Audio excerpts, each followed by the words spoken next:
Kalian nanti, bisa saksikan, nanti Bapak coba naikkan ke YouTube kalau bisa, juga supaya bisa didengarkan lagi kalau mau dengarkan.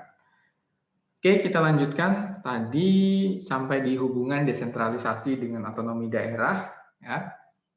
Nah, di sini desentralisasi, lawan katanya adalah sentralisasi. Nah, di sini desentralisasi adalah penyerahan urusan pemerintahan oleh pemerintah pusat kepada daerah otonom, ya, berdasarkan asas otonomi. Untuk desentralisasi sendiri, ya, jadi penyerahan urusan tadi ya dari pemerintah yang tadinya harusnya diurusi oleh pemerintah pusat diserahkan kepada pemerintah daerah dengan harapan pemerintah daerah yang sudah mengenal, ya, sudah mengenal dan tahu pasti keunggulan daerahnya masing-masing, itu bisa membuat kebijakan yang bisa mengoptimalkan daerah masing-masing. Desentralisasi sendiri mempunyai sisi positif, ya, dalam penyelenggaraannya. Sisi positif itu berarti keunggulannya, ya. Mulai dari yang pertama di sini dilihat dari sudut pandang politik, kemudian dari sudut pandang ekonomi, sosial dan budaya. Nah, kalau kita lihat di sini dari sudut pandang politik sendiri, ya, dikatakan bahwa desentralisasi di sini mengikutsertakan warga, ya, mengikutsertakan masyarakat daerah tersebut untuk eh, ikut serta dalam proses pengambilan kebijakan, ya, baik itu untuk kepentingan daerahnya sendiri maupun untuk mendukung kebijakan nasional dalam pembangunan proses demokrasi di lapisan bawah. Kemudian dari segi manajemen pemerintahan, ya, desentralisasi juga dapat meningkatkan efektivitas dan efisiensi. Kalau di buku kalian itu ada di halaman 147. Dari sisi budaya, ya, dari sisi sosial budaya atau dari sisi kultural, di sana desentralisasi memperhatikan kekhususan atau keistimewaan dari satu daerah, mulai dari posisi geografisnya, ya, kondisi penduduknya, kemudian perekonomian, kemampuan ekonomi penduduknya, kebudayaan masyarakatnya, serta latar belakang sejarahnya. Nah, jadi seperti misalnya daerah istimewa Yogyakarta, kemudian satu lagi ada daerah istimewa Aceh, ya, Nangro Aceh Darussalam. Itu kan daerah-daerah yang istilahnya daerah istimewa, ya, yang sudah diakui oleh pemerintah. Kenapa pemerintah melakukan hal itu? Pastinya karena ada latar belakang sejarah yang membuat hal itu eh, diakui dalam undang-undang, ya. Kemudian juga dari segi kepentingan pemerintah, ya. Ya. Di sana ada desentralisasi itu membantu mengatasi kelemahan dari pemerintah pusat dalam program-programnya. Jadi bantuan dari daerah untuk pemerintah pusat. Jadi sebenarnya pemerintah kita kan satu tujuannya, ya, menjaga keutuhan negara dan juga mensejahterakan rakyat. Nah, bagaimana cara melakukan itu? Ya pastinya nanti pemerintah pusat membuat satu kebijakan, kebijakan tersebut nanti dijalankan oleh pemerintah daerah dengan hak otonomi daerahnya, ya. Nah, tujuannya tetap sama tapi cara melakukannya ada yang berbeda. Karena tadi apa namanya, melihat, memperhatikan, ya, masing-masing daerah mempunyai keunggulan berbeda-beda juga. Kemudian juga dari segi pertahanan dan percepatan pembangunan, desentralisasi itu meningkatkan persaingan positif antar daerah dalam memberikan pelayanan kepada masyarakat, ya, serta mendorong pemerintah daerah untuk melakukan inovasi. Jadi dari sisi pembangunan sendiri, pastinya ada yang namanya gengsi, ya. Pemerintah Kalimantan Timur tidak boleh kalah dari pemerintah yang lainnya dari segi peningkatan perekonomian masyarakatnya, kemudian dari segi prestasi yang ada di Kalimantan Timur. Nah, itu adalah satu bentuk persaingan dari sisi yang positif, ya.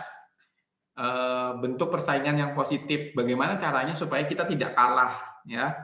Nah, dikatakan positif karena dalam segi persaingannya tidak ada niat untuk menjatuhkan daerah lain, mensabotase daerah lain dan lain sebagainya, nggak ada. Pokoknya yang dipikirkan bagaimana cara positif supaya masyarakatnya itu berkembang, daerahnya itu berkembang, maju seperti daerah-daerah yang lainnya. Nah, itu yang dikatakan dari segi percepatan pembangunan, meningkatkan persaingan positif antar daerah.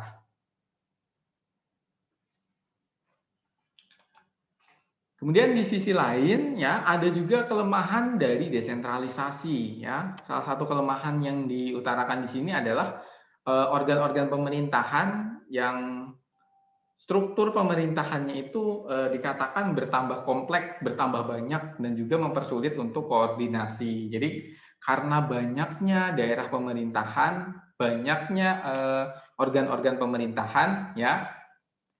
Kalau tadinya hanya ada 8 gubernur ya, ketika menjadi 34 otomatis ada 34 gubernur ya. Kemudian nanti ada lagi lembaga-lembaga di bawah yang membantu para gubernur-gubernur ini ya. Itu yang dikatakan sebagai struktur pemerintahannya itu bertambah kompleks, bertambah banyak ya.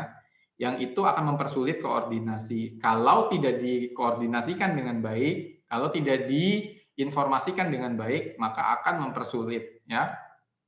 Ini adalah sisi dari kelemahannya sendiri, dari desentralisasi. Kemudian dari desentralisasi ada dekonsentrasi, pelimpahan wewenang dari pemerintahan oleh pemerintah pusat ke gubernur ya sebagai instansi vertikal.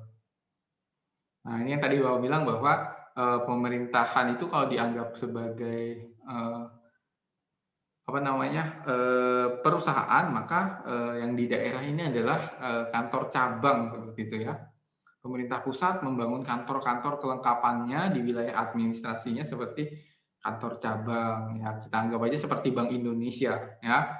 Bank Indonesia dalam menjalankan fungsinya ya sebagai lembaga untuk kebijakan moneter, kebijakan yang ada hubungannya dengan keuangan, maka di masing-masing daerah mereka membangun yang namanya kantor cabang, ada di Balikpapan, ada di Samarinda, Bank Indonesia ya. Nah, itu yang dikatakan sebagai dekonsentrasi. Jadi melimpahkan wewenang dari Bank Indonesia Pusat yang ada di Jakarta, wewenangnya bisa dilakukan oleh Bank Indonesia yang ada di Samarinda, tapi dengan kategori sebagai kantor cabang ya. Nah, itu untuk instansi-instansi yang dari pemerintah pusat, kemudian ada di pemerintah daerah. Ada sisi positif ya dari dekonsentrasi. Yang pertama, secara politis mengurangi keluhan dari daerah atau protes yang ada di daerah. Ya, itu sisi positifnya dari pemerintahan yang melimpahkan wewenangnya kepada gubernur untuk mengurusi daerahnya ya. Karena yang mengurus daerahnya adalah orang asli dari daerah tersebut yang harusnya paham gitu ya. Paham dengan apa yang dibutuhkan oleh daerah. Makanya itu akan mengurangi protes dari daerah. Kemudian secara ekonomis membantu pemerintah merumuskan perencanaan dan pelaksanaan ya. Dikatakan bahwa masing-masing daerah tahu apa yang menjadi kebutuhan daerah tersebut. Makanya dalam perencanaan APBD ya, anggaran pendapatan dan belanja daerah, mereka yang lebih mudah, yang lebih tahu untuk apa sih yang dibutuhkan oleh daerah. Nah, ini membantu secara ekonomis.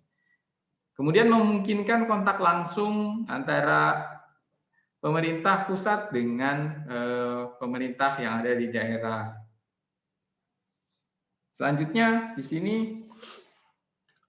mengamankan kebijakan ya. Dengan adanya perangkat dekonsentrasi di daerah itu dapat mengamankan pelaksanaan kebijakan pemerintah pusat atau kebijakan nasional di bidang politik, ekonomi maupun administrasi. Jadi contohnya misalnya dengan adanya Bank Indonesia di Samarinda, kebijakan yang dilakukan oleh Bank Indonesia itu bisa dilakukan persis ya seperti apa yang sudah dirumuskan di awal. Nah, ini dikatakan mengamankan pelaksanaan kebijakan. Kemudian alat efektif untuk menjamin persatuan dan kesatuan nasional. Ya. agar kebijakan yang diambil tidak bertentangan dengan masyarakat yang ada, ya, tidak ada protes. Kemudian di satu sisi kebijakan nasional, apa yang sudah menjadi tujuan nasional juga bisa terlaksana karena tadi diamankan, ya, dijalankan dengan baik oleh yang ada di daerah. Nah, ini menjadi alat penjamin persatuan dan kesatuan. Kemudian yang selanjutnya adalah tugas perbantuan. Di sini, untuk tugas perbantuan artinya dari pemerintah daerah bukan hanya dibebaskan untuk membuat kebijakan, kemudian melaksanakan kebijakan yang ada secara nasional, juga ada tugas perbantuan. Nah, jadi ada hal-hal yang memang diperbantukan, ya, untuk mendukung, ya, program yang dilakukan oleh pemerintah pusat. Nah, istilahnya seperti ini. Kalau misalnya, ya, pemerintah pusat mau mendata nih, ya, mau mendata berapa sih warga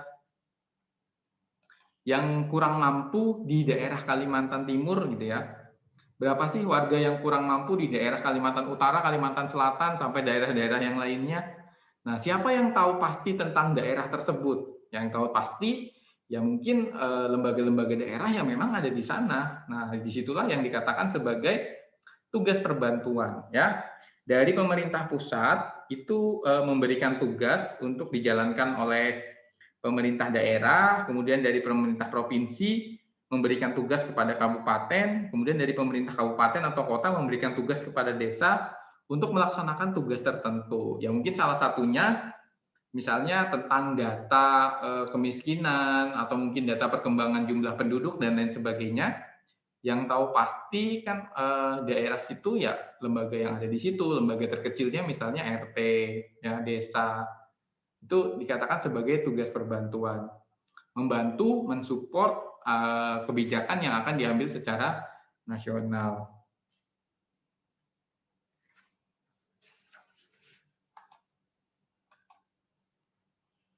Ini untuk tujuan dari tugas perbantuan ada dua secara umum.